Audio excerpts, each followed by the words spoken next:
Hey everybody, just hopping in here quick to DaVinci Resolve to do a little bit of a rundown and even some deep diving here, I think, for those that are really wanting to get into the weeds later in the video, about some film emulation stuff. So this is Dehancer, which is what I use. I think it's about as good as it gets currently without spending a ton of money. I think Filmbox maybe does better, although I'm not confident on that. Some of what I suspect maybe makes some of the Filmbox stuff look better is just that it tends to be used on footage from much better, much more expensive cameras because it is a more expensive piece of software than Dehancer, which get used on a lot more of this like DSLR type footage. This is vlog footage from my Panasonic S1H, which, as cameras go, these days, it's really up near the top of the pile for any sort of a hybrid camera. You know, it does a solid 12 stops dynamic range because it's running the analog digital converters on the sensor. In video mode, it's running those at 12 bit in terms of the bit depth of that, and then a little bit of noise reduction and some highlight recovery magic-ish stuff. Nets you, 12 and change, like 12.5, 12.7 at really low SNR ratings. So if you're really concerned about noise, it's probably only about 12 stops of dynamic range, but most of the cameras on the market these days, that's what they're doing anyways, unless it's an Arri Alexa or some of the Canons have a dual gain sensor, and I think there's one Fuji XT something that is doing 14-bit ADC now. There's very few cameras. So this is really representative of what you're going to get from most any camera in terms of film emulation. The devil's in the detail when it comes to film emulation. Let me find a frame here that's a good one to look at. This is probably a good one. What else do we have? We need something with some bright specular. I'm guessing somewhere in here should do what I'm talking about. So let's roll this back a second. I do shoot film from time to time, so I am not talking about this from a perspective of can we get the feel of film in a convincing way that to most people, even a lot of professionals, is going to hit the right buttons, all that kind of stuff. Not talking about that here. We're going to deep dive into some minutia. On that front, I have no qualms whatsoever with Dehancer. I think it 100% hits the mark better than some others that I've tried. I have tried to do it myself with a whole pile of nodes, and some of that stuff's really difficult to do unless you really know what you want to do. There are tools that do it better. Dehancer is one of those. I've also tried Film Convert. I started with Film Convert when that first came out, and I've used Nitrate. I have Film Convert Nitrate as well. I think Nitrate's great for a certain look that feels like some people imagine a cinematic or a filmic image looks. But I don't really think if you put it up next to what actually comes off of a film scan these days, I don't think it really is doing that same thing. I think there's too many discrepancies. Dehancer, on the other hand, I think does exactly the right stuff. And I even use the print film section. Let's see, where is that? There's so much in here. print here, this print film section, 2383 print film, I have used Dehancer's print film with the other stuff shut off. I've used that on actual film scans to good effect. I've mostly moved on from doing that now because there's a 2383 print film LUT by Cullen Kelly, which is built specifically to work in either ACES or DaVinci wide gamut color space, which if you're not working in a really wide color managed color space, you should do your research on that and learn how that stuff works and how to use that workflow, because it is really powerful. I think it allows you to, once you set it up for your project, I feel like it allows me to work faster, which is one of the most important things when you're working through footage, trying to color, trying to get it to where you're happy with it. It's a big deal if you can do things faster. I think it arrives at a more natural looking image quicker. The way that the wheels and the tools behave within that managed color space, they feel different. They feel more natural when you are in here adjusting your HDR wheels or even your primary wheels, moving your gamma, moving your gain. It feels a lot more akin to making adjustments on your camera. It feels like you're changing, you're shifting your exposure a little bit. It doesn't feel like you're taking this baked in range of luminance and kind of breaking it, which to me is what it feels like when you're just sitting in Rec 709 and doing what you can.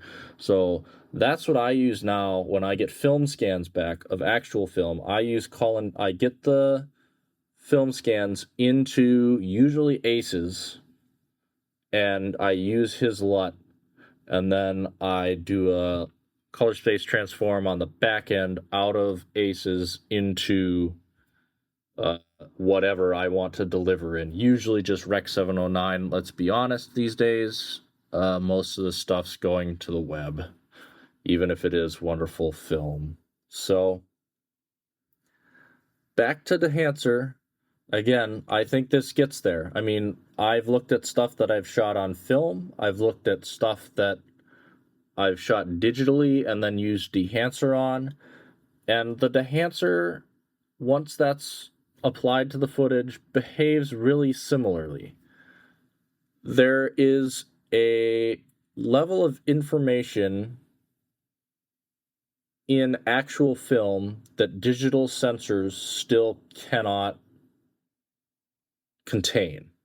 The digital sensors don't have the latitude to react accurately in post to certain things the way that real film does.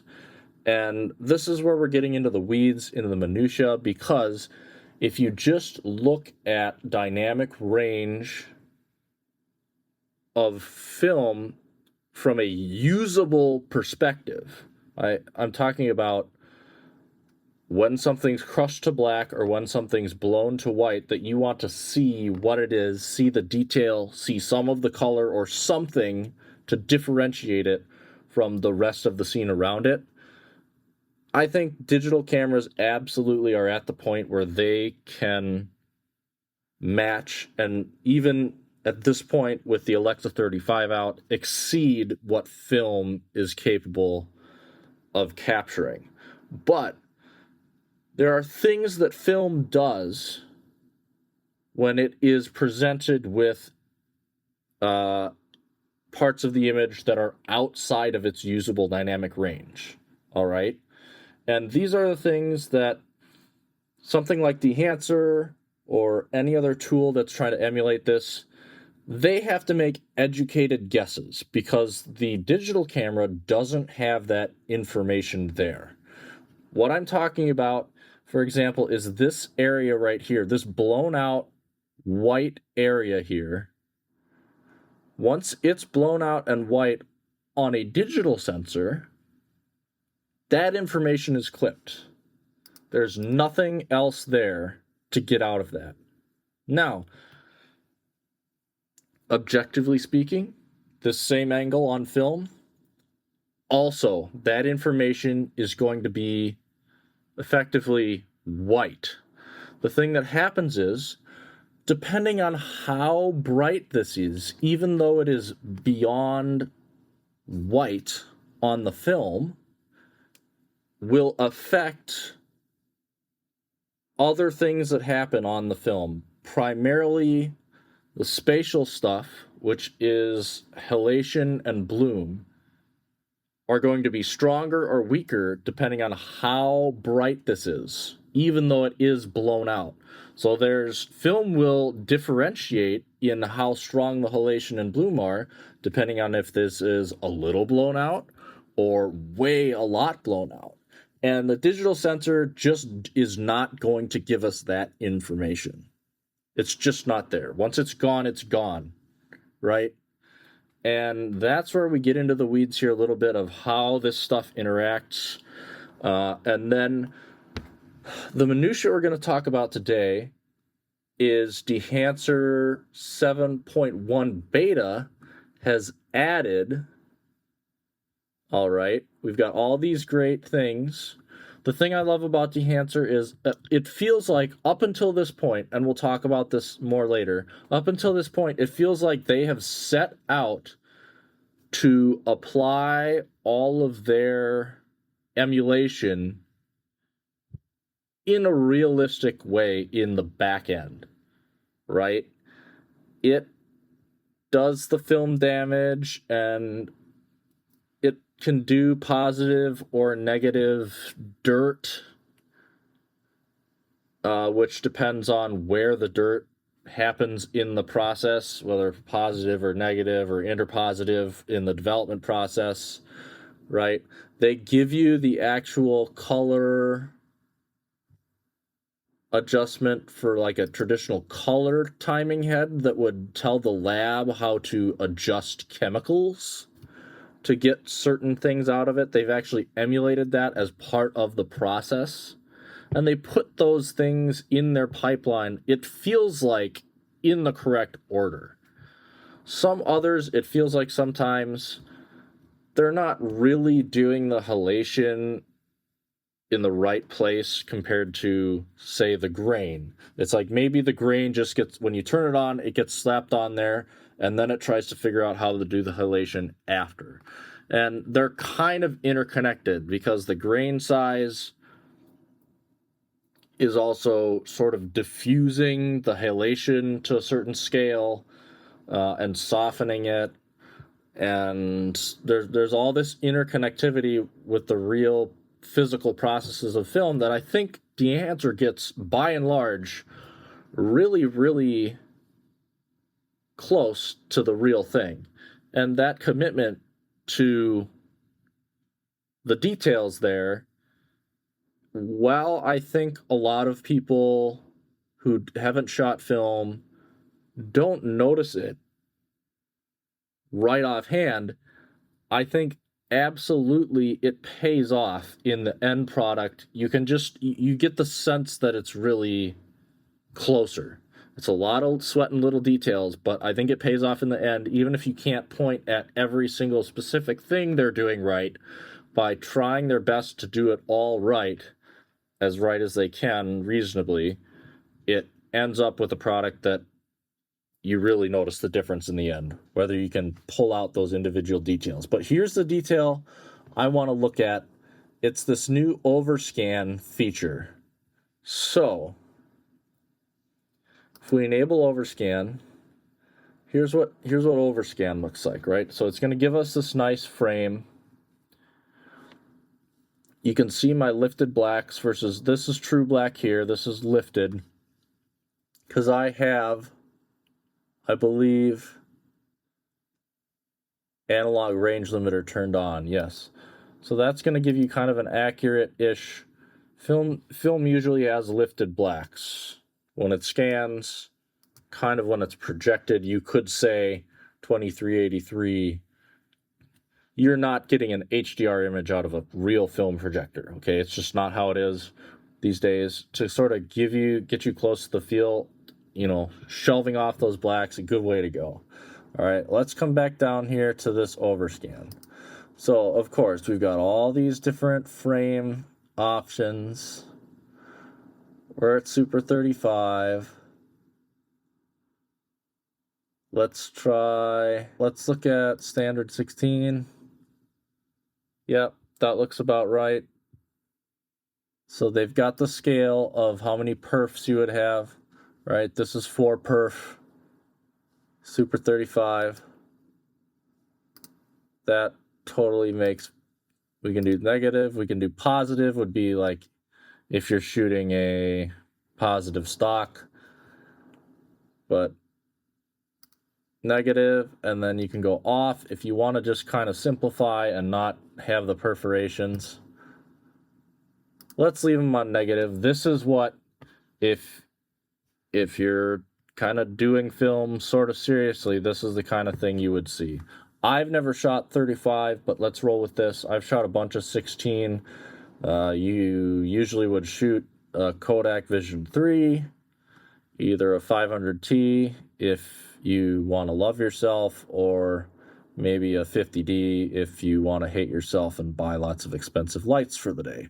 So this is kind of what it's doing, right? Immediately, I'm noticing something that I'm happy about, which is this up here. Okay?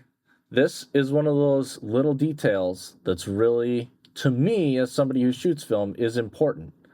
The halation from this light source being bright is eating into or bleeding into the film gate area. Okay? That's really an important thing to note, because that does happen on real film. Now, there's something great about that. It sort of sells that this frame here, it sells that it's a physical gate that has matted basically by more or less by contacting the actual film. And it gives it a physicality that is convincing, right, in a certain way. And I've seen others that don't get this right. They do the order wrong. They put the black border just over top. You can even see a little bit here. There's some nice going on here. Let's play with this a little bit. We've got scale, right? So we can bring this right to the edge there for a nice clean look. I think we've got normal, we've got neat rounded. Off would be, this is an interesting look. I don't believe there's any way to do this on a motion picture frame. This is not a thing. You can't run film through a movie camera like this. But people do shoot stills like this, where they've put 35 millimeter through a 120 camera and expose the whole stinking thing all the way across the perfs, and then they scan it. Dehancer is used for photo. They have photo versions, so I'm assuming this just has come over from something that photo people want to video. Anyways, we want to leave this on, I think, neat normal.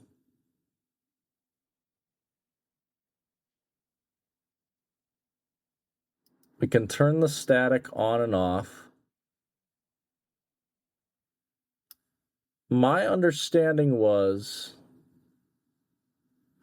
that we could get multiple frames going. So I need to look a little bit at, maybe we try a different ratio. Let's try Super 16. There we go. Now we're seeing that. but it still is. Now it's chopping some off. See, this is a little bit. This is starting to throw me for a loop a little bit. This is where it's limiting what we can actually do. Let's look at Ultra Panavision 65, maybe. I can't bring the scale to a negative number, I don't think. -3. It won't let me.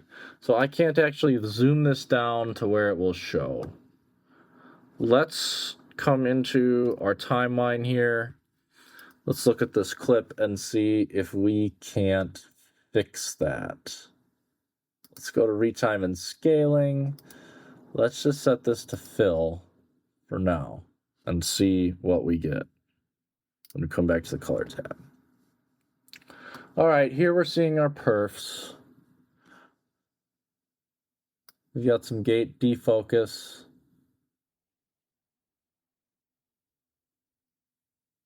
Looks like it defaults to being completely in focus. I think a very little bit of that might be realistic in some instances, but I want to come to something that we can objectively compare. So let's go standard 16 millimeter. And I can't really, it won't let me bring the scale such that I'm seeing extra here.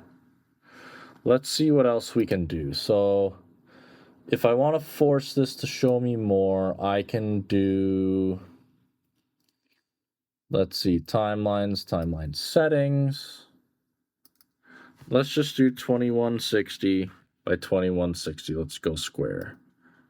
All right, here we go. Now we get to see what this thing is even doing. So what I want to show you is how it is interacting with this multiple frame business. So right off the bat, I'm noticing something. I can scale the way that this is framing my image, which is good. But the other thing that I don't have an adjustment over is how close it is putting each frame from previous frame to next frame. You know, this would be, I believe, I'm trying to get my order right. If we call this current frame, I think this would be the next frame and this would be the previous frame if you had an actual scanned, overscanned image. So that's one thing I'm noticing is you don't have a lot of stylistic choices when it comes to the actual gate. You can change the exposure of it, which that's starting to look more realistic already. You do get more, I believe, when I see my scans, of this color pinging off of that sharp edge. The light kind of makes its way and reflects through those edges and exposes it in an interesting way. But right off the bat, this scale is very basic. This is good. You want to be able to get it. This is for getting it within your timeline scaled how you would like it. But there's nothing for adjusting the scaling of the film gate in relation to the scale of the perforations. I'm not talking about creating completely new gauges of film and just breaking this and making a random new film shape and format that's not an existing film format. I'm talking about different cameras, even that are standard 16 millimeter cameras, will have variations in exactly how closely they put one frame to another. And they've cheated here a little bit, I think, in their favor to hide the fact that they are not actually doing this 100% real. They're cheating this, all right? And so I want to show you how they're cheating this, and then I want to show you a way around it. They're cheating this black here. There's a lot more black here than I think you could argue would appear on most standard 16 millimeter frames. So the next thing I think for us to do is to hop on my network storage and grab a film scan. So let's pull this in, and I'm just going to roll this back so we don't have to look at that extra gunk. So the first thing we want to look at here is how close this frame is physically on the film, all right? This is a representation, if you actually scanned the film, of where the frames would sit on the film in relation to each other, in relation to the perfs. And while they give you the ability to scale that in relation to your video clip and in relation to your timeline, they don't give you the ability to scale these in relation to each other. I'm not saying create a whole new gate size. I'm just saying it varies camera to camera. So this image is anamorphic, but it's from my standard 16. So if you think this cut in half is the exact same ratio, more or less, as this. It's a 1.75x times squeeze. The thing I want you to notice is the halation bleeding across the film gate. You can actually see the other frame right there. See where it's sort of dark here? And then there's this kick of light up there. That's the next frame. I've cropped it out, right? Here, they've put them a lot further away from each other, and here's the reason why. Okay, this halation here, because the film all lives frame by frame on the same physical piece of film, you don't have a whole carousel full of individual frames like you would in a slide projector. You have an actual physical strip of film where they're right next to each other, all right? When you have that going on, and you have this really bright sunlight here, there's something interesting actually going on. If you look down here on the bottom of this frame, there's a huge pile of halation right here. Look at how dark this is, the gate edge here. Look at how dark it is along here. It's almost as black as the actual black. It has that little bit of film left up here. It's got that bit of film left. It's got a bit of the orange because there's so much orange in the image. But it's dark, right?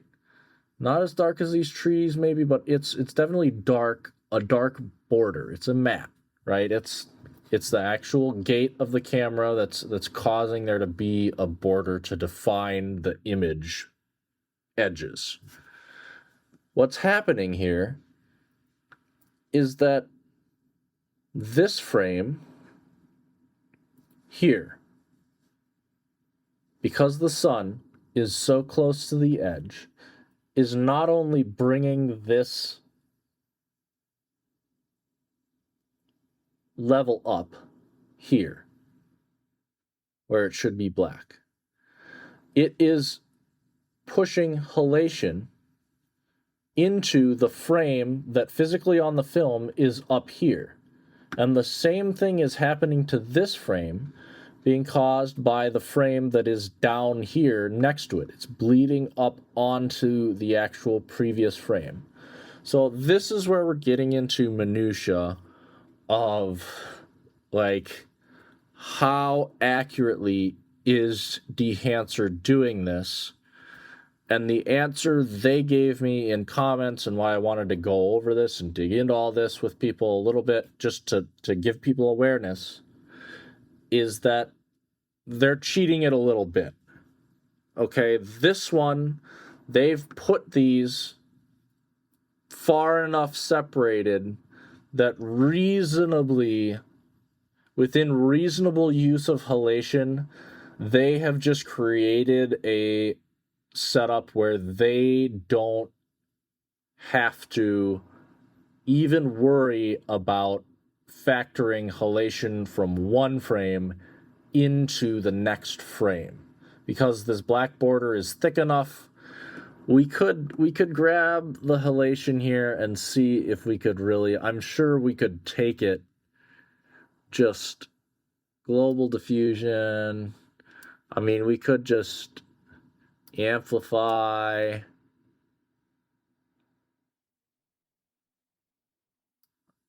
Some smoothness doesn't do much. We could add this local. So there, okay. There, it's doing it, sort of, right? But you're having to work really hard to get it there, which is frustrating.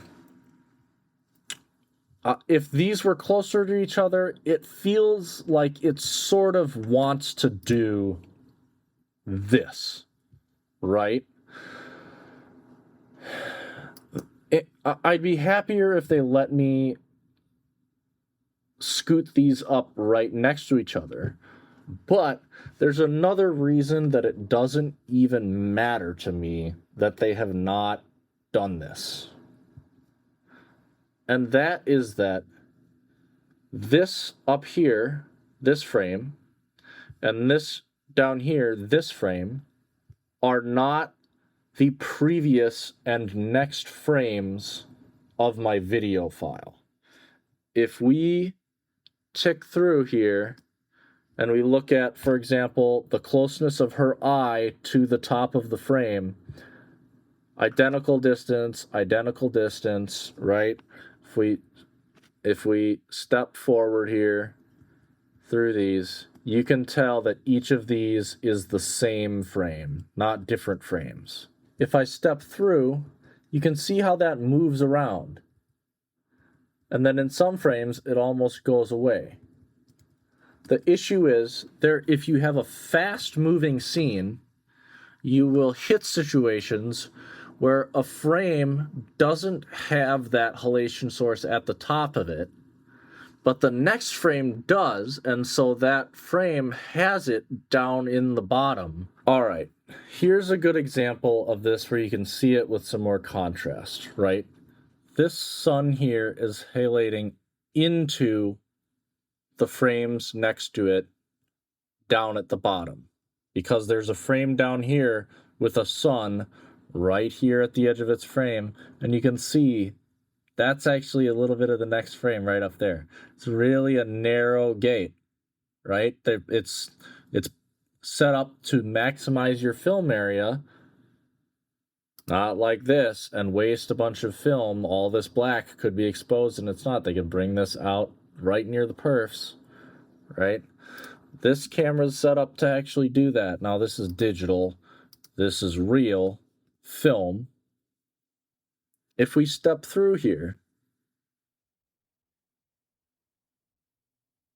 you can see how it does unique things, because the halation here is temporally offset by one frame. This is the halation from the frame next to it. This is not halation that's reflecting within the same exposure.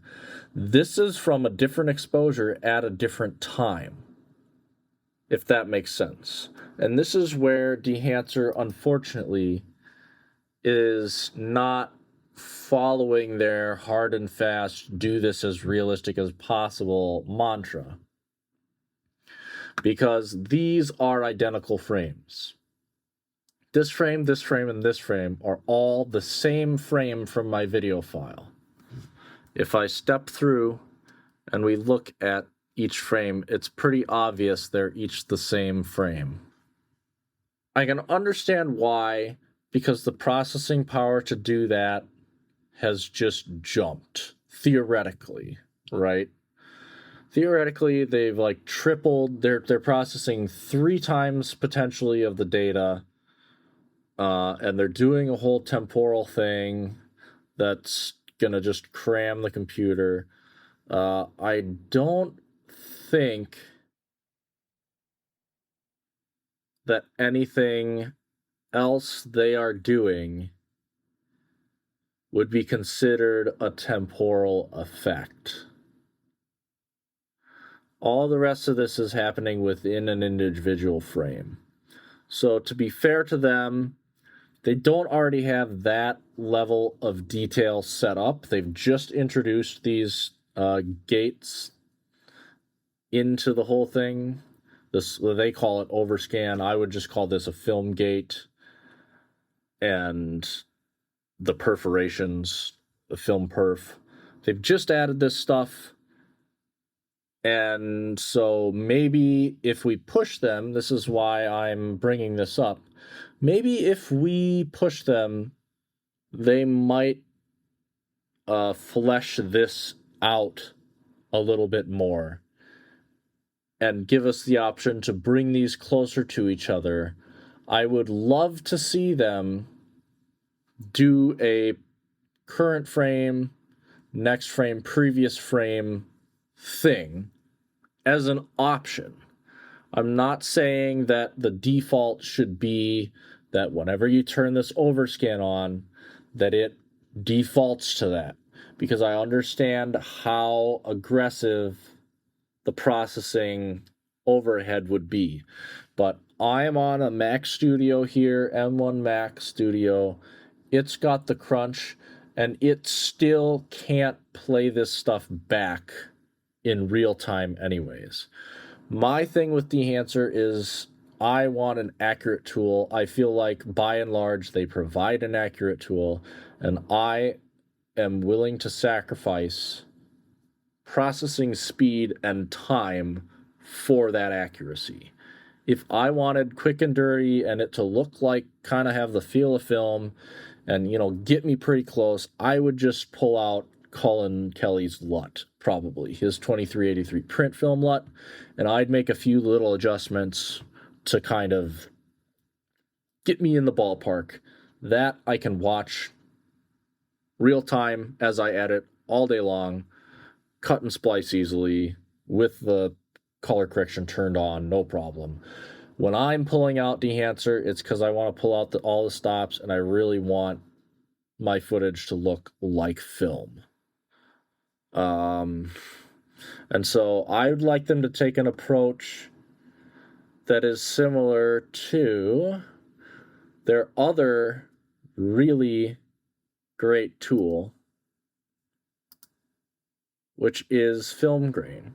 So they used to have an option on the film grain where you could go with the faster processing mode that, you know, per how they designed things, was not considered to be as slavishly accurate to how real film grain works, versus their model that was really pulling out all the stops, doing the different emulsion layers, remuxing your entire image into grain and like virtually scanning it, which I thought was pretty incredible. It affected different sort of densities of the different layers for the different color dyes, and then re-amalgamated that together.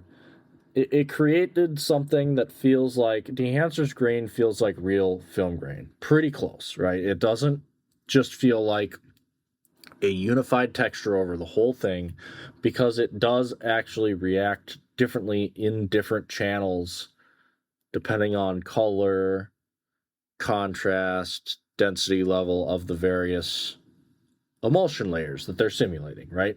So, like, these guys understand this stuff. They know what's going on. They've obviously used real film. They understand physically how the process works, and they've built it out. I would love to see this overscan option have the option to say, I want a previous frame, next frame thing. I'd love to be able to scale this past 0 so that I don't have to go to a 1-to-1 timeline to start seeing more of these frames. You know, I'd love to be able to take this and it just shrinks this smaller and shows me more of the previous and next frame. Now, I understand where they would maybe hit a limit of saying, okay, we're going to cap you at the 3 frames, right? We're not going to let you zoom this smaller and let you watch, 10 different frames all at once and process that.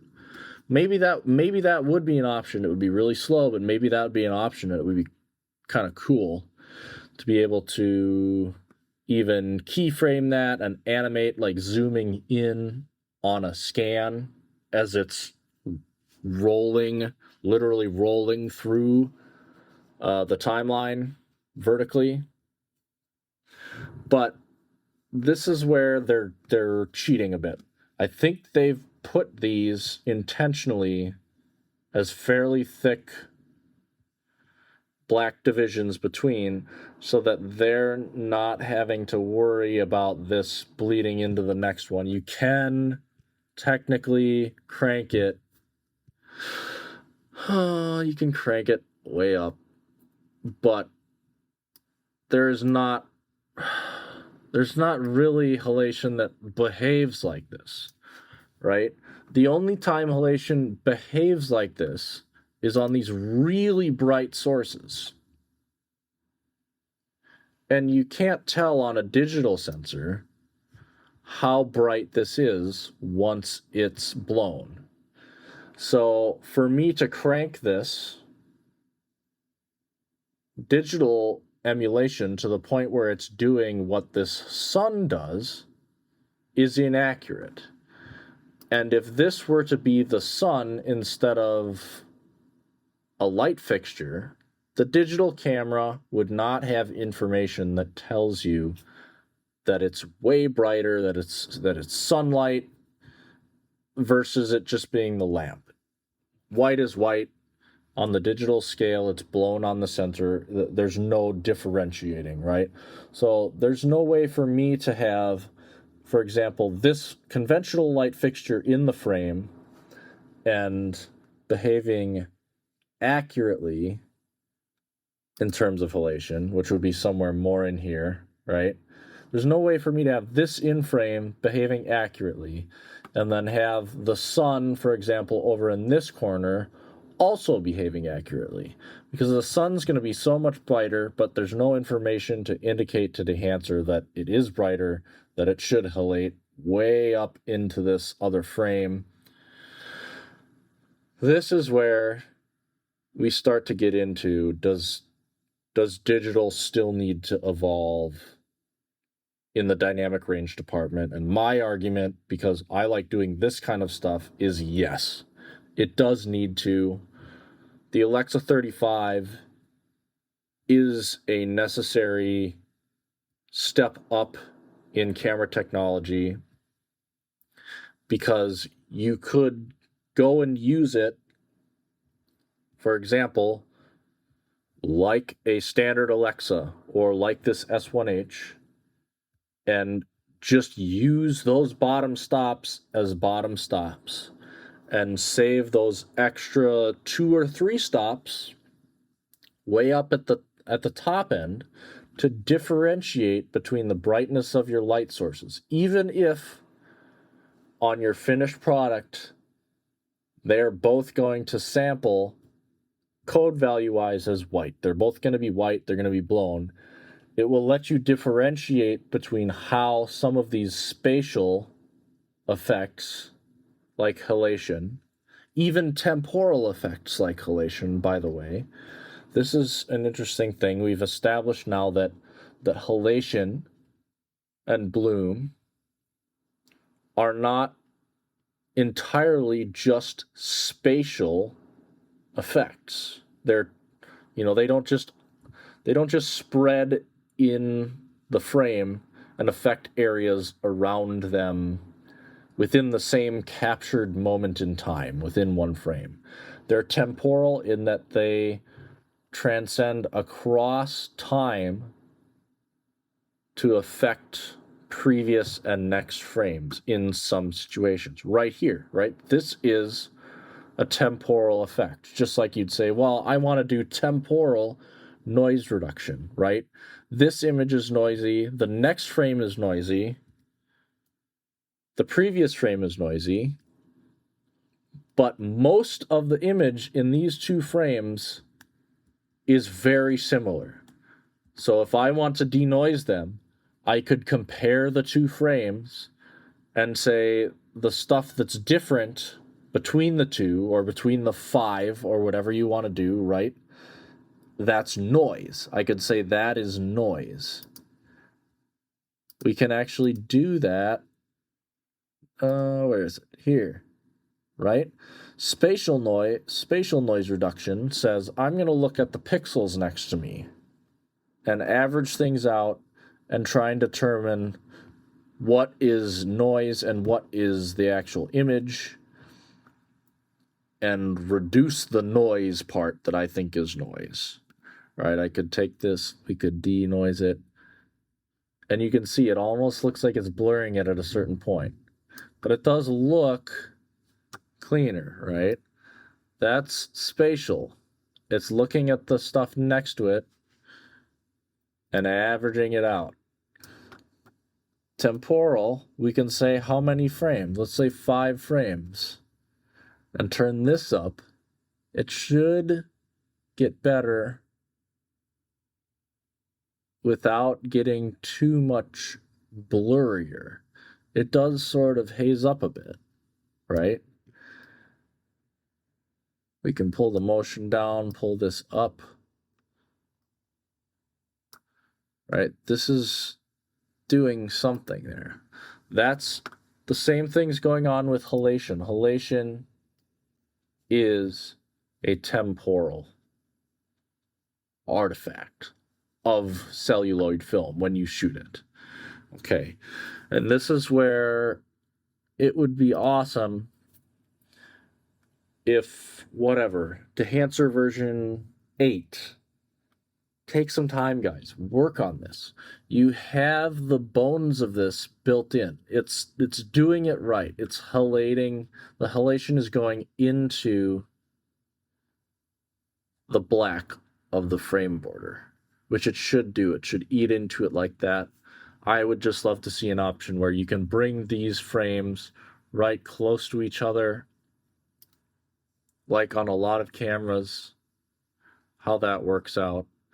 And I would love to see an option where these are 2 different frames.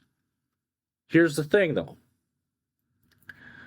It doesn't matter if Dehancer does this or not. I've done this in the past with my own gate overlay manually. So let me explain how I do this now, that I have figured out a way to do it using their gate generation. Here we have a square timeline because I wanted my black bars to be up here and down here, not on the sides. I wanted to see all the way out to the edge of these perfs so I can crop it later however I want. We're just going to work with this part of this clip cutting to this part of this clip, because this is where it could, if they would do the temporal thing, it could do some really sick stuff on your edits, okay? And I'll explain how that works. So I've got these 2, and the important thing is, if we come to the color tab, I have turned off the spatial stuff, the major spatial stuff, okay? That's halation that spreads around, and that's bloom that sort of blooms out and spreads around. We're going to do that in a different step. We have to separate our steps out to get it to do what we want. So let's just take from here to here. Yeah, right about there.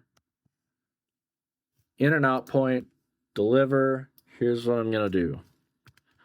Film, sim test. We're going to do that. Let's just spit out a ProRes 422HQ. Add it to the render queue. Where is it putting it? No, I don't want to put it there. let's just put this. Let's put this in video projects, Dehancer. We're going to put it here. All right. I'm going to add this to my render queue. I'm going to render this out. Right now, this is not accurate, right? We're seeing the same frame in all three of these positions.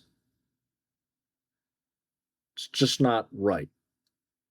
Here's what we're going to do. I'm going to come over here in my timeline. Let's grab that file.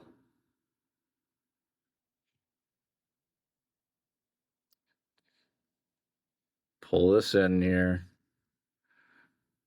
Here's what we've got to do. This is obnoxious, but it's how this works. It's the only way to do this. We have to back it up by a frame.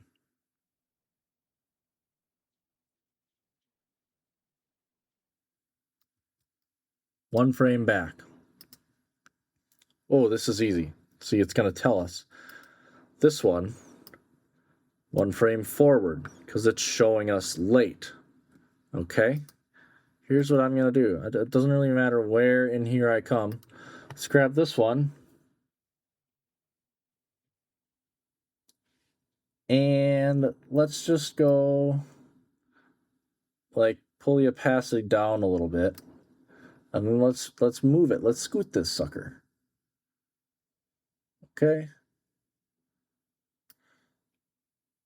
This one's early. It's going to go all the way up here. And then let's move this one down. See how I'm lining up the black gap in between? I'm lining those up. And then let's bring the opacity back up to 100% on this one. Here's what we're going to do. The perfs that we can see are, let's look at our center frame. Perfs that we can see are here and here. In this case, they are lined up centered as they should be on this gap. If we want to make this gap smaller, what we're going to do, oh, I don't want to do that. Don't want to do that. If I want to make this gap smaller, we're going to duplicate this one again. Okay? We're getting into the weeds here. This is all the way into the weeds, but we're going to do this the right way. Here we have all these versions. Okay? Let's start with just this one here. This is a normal center frame. This will be our master. This is kind of like where the perfs need to be. We're going to add everything onto this. First thing we're going to add is this center one, which right now looks the same. But let's do this. Let's bring the opacity down a little bit so we can see how we're affecting it. Let's scale it up right to the edge of those perforations. Right, maybe even there. Right, like there. We're going to get every little bit out of this that we can. 1.025. Yes. So this is our scale number here. All right, we're going to bring the opacity up. Then what we want to do is we want to come to this top one here. Boom. Let's first scale that the same amount. There we go. That's scaled the same amount. Now we need to crop this. We need to crop the bottom off of it so that we can see that other frame right like that. And we're going to crop the left so that we get back the perforations where they should be. And crop the right to do the same thing. Like so. This one needs that same scale. Like that. Why am I getting a weird... That's why. we need to shift the order of these. Easiest way is to move this one up. So we've got our late frame and our early frame on top. I think that's how we have to do this. This is really getting into the weeds, and you know, I've done this on projects. I'll show you why I feel like it's worth it in the end. That one's cropped. This one can actually stay uncropped. And this one, we want to crop the top off of it down to somewhere there. This one should have the sides chopped there. And this one should have its sides chopped here, like so. So now that we have this, I understand there's some blank up here. We could fill that with additional clips if we wanted to see this much. I'm going to say, for the sake of simplicity here, I don't want to. Let's create a new compound clip to lock all this in. And this should now do something a lot closer to a real film strip. What I'm going to say instead is that I want to see more like that. Maybe I want to see just a little bit of the perfs just peeking in there, you know, just to know they're there. If I need to modify this, I can always open this in a timeline, come in here and look. For example, my early one is not quite cropped right here, I think. Yep. Right about like that. If you wanted to fill in these corners, you could sample a chunk of this and extend it down. This is why I'm hoping they'd move these. It would simplify some of this process. And here's the defining factor, right? As we come to this cut point, if this film was shot this way with these shots immediately next to each other, the first thing you would see is the hint of the next frame up here being a different shot. Then it would come down here, the next angle, and the third time it would come down here, right? It does this thing. That's how film behaves when you have shots on a roll right next to each other, which is something I'd love to be able to emulate with Dehancer just by checking a box. And the bonus for me is that halation would behave 100% accurately if you engage it. You can come to our Dehancer, drop that on. I'm just going to say Rec 709. We're going to turn everything off. Turn it all off. Because we put a bunch of this stuff on there already. Right? We don't want our overscan. All we want is our bloom and our halation. And let's amp this up a bit. Right, to get our halation. And there you can see we could get this overscan bleed thing to work in an accurate manner, or fairly accurate, where we are actually seeing it interact, and we're seeing different frames, right? Here, this gap here is different than this one here because they're different frames. And I think this is some of the minutia charm of film that is what I would call the final frontier of getting this right.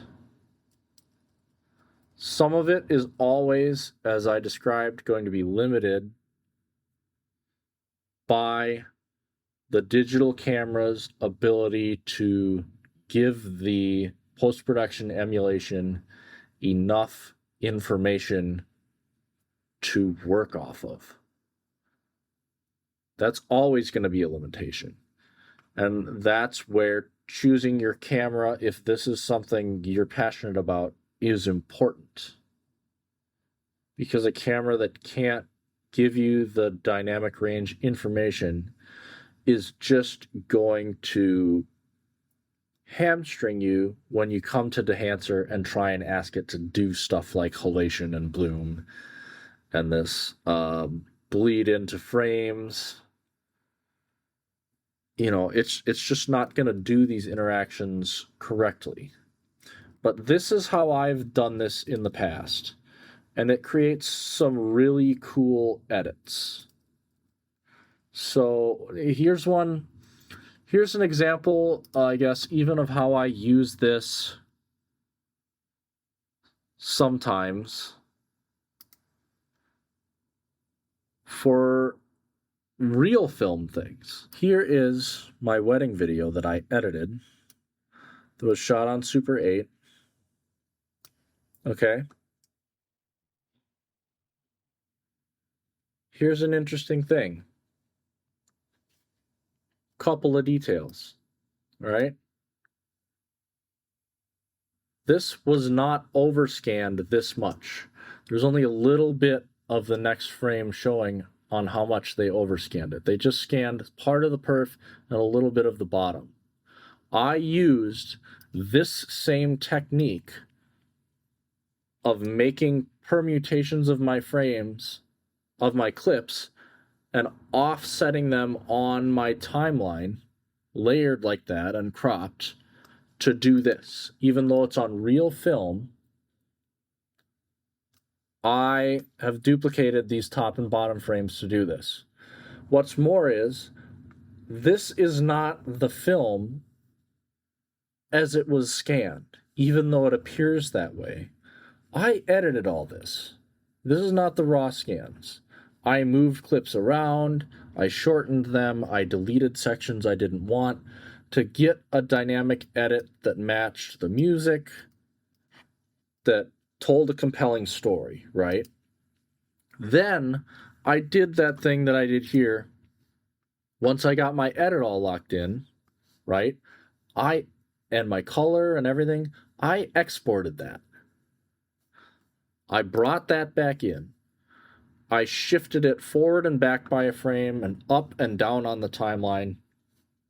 Now it looks like, when you watch my wedding video, this is an unedited reel of Super 8. Because whenever the next shot comes, you see it up here,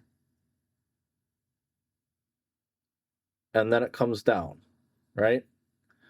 It's rolling through the frame. Actually, from bottom to top, looks like. Let's take a pause here. Let's see what we're doing. Yeah, so if we go forward, it shows at the bottom first, comes up to the next one, and then up to the last one. So I showed you backwards here.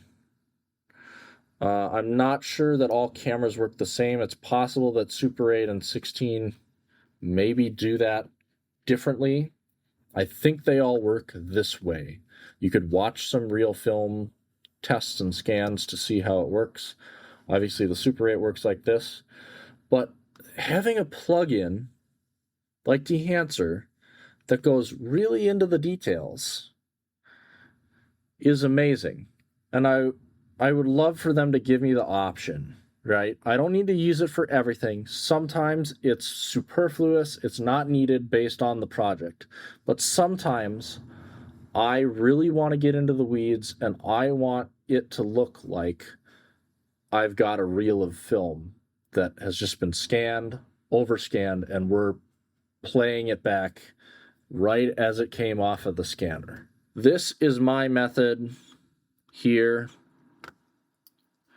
my workaround that I've used on both film and digital, but especially on digital to get closer to some of the idiosyncrasies with the frame rolling, with the adjacent halation, is just to do all the Dehancer stuff to your clips, and then you have to burn it in. You have to burn in everything except for the halation and the bloom, right? And then bring it back in and shift the frames, shift the clip, the permutations of the clip back a frame and forward a frame to offset them here like this, like that. You kind of got to do that manually and then apply some of the other Dehancer stuff after you've done that to get the halation to behave accurately between frames. Because there are cases, if you have a hard cut between a really dark scene and a really bright scene, where the last frame of the dark scene will have the halation from the bright scene bleeding into it on that last moment, right? That it's kind of a certain thing that's hard to justify asking a plugin to do, but it is doable manually. And you can play around with how much of the Dehancer options you are applying before that burn-in export and how many you are doing after. Basically, you have to burn in the gate somehow. That overscan matting gate and the perforations, but there's a random number generator built into Dehancer to sort of randomize a bunch of that stuff for each frame that doesn't really get baked in or locked in just by putting things in a nested timeline or a compound clip. It's always still regenerating that every time you re-land on a frame until you hit the export button. So to do some of this stuff, you have to export it out and then round trip it back in and do some additional passes and work on it to get it to do this stuff. That's really all I wanted to talk about. I think I went way too long on this. It's going to take me forever to cut this down to something, an eighth of the length of how long I spent recording this stinking thing. But that's my take on the new Dehancer Pro beta build thing. To be clear, I'm really glad they added this. Visually, it is accurate, more so than trying to do it yourself with a static overlay. That gets kind of close, but this is already a step closer than that. I just am hoping they can maybe give us the option to push this further with some checkboxes or options later. I would love for them to look at giving us a clear breakdown of some stuff that we could do to, for example, apply certain aspects of this on a timeline level. Maybe they'd give us the option to do this whole gate thing with the multi-image. Give some instructions to people to say, hey, do XYZ on a clip level, right? And then come to your timeline level and add that gate and add the rolling triple frame thing and the halation, and they can say, our plugin works great to do it that way. For example, if they implement this, that's how I would do it. If I had it all built in, I would add the border and the perfs and the halation and bloom, and this permutation thing. I would slap that on my timeline level at the very end of my whole project. After I'd edited, after I'd color graded, I'd slap it on there, render it out, give it a watch through and maybe see if there's spots where I need to adjust it and tame it a little bit. Maybe there's some keyframing where I need to pull the halation back a little for certain clips or something like that. You know, there's always going to be fiddling to get the digital over the line in a convincing manner. You're always playing the settings up or down per the individual shot to make it look accurate. But Resolve has great tools for applying things to individual clips versus your whole timeline, and or even to a group of clips. For example, if I've got some clips here that are graphics, I wouldn't want to apply it to them. So I could put all of my physical footage in a group, and then I could do a pre-clip, post-clip group thing to apply certain things at different sort of orders or stages from Dehancer. I think they are really, really close with this plugin.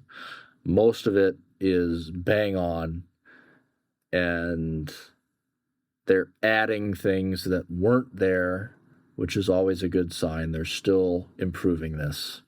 And I just hope they can maybe take some feedback and give some of us pro users who have really paid for the pro version, give us the option of some really intensive but accurate replication of motion picture film. All right, I got to go to bed.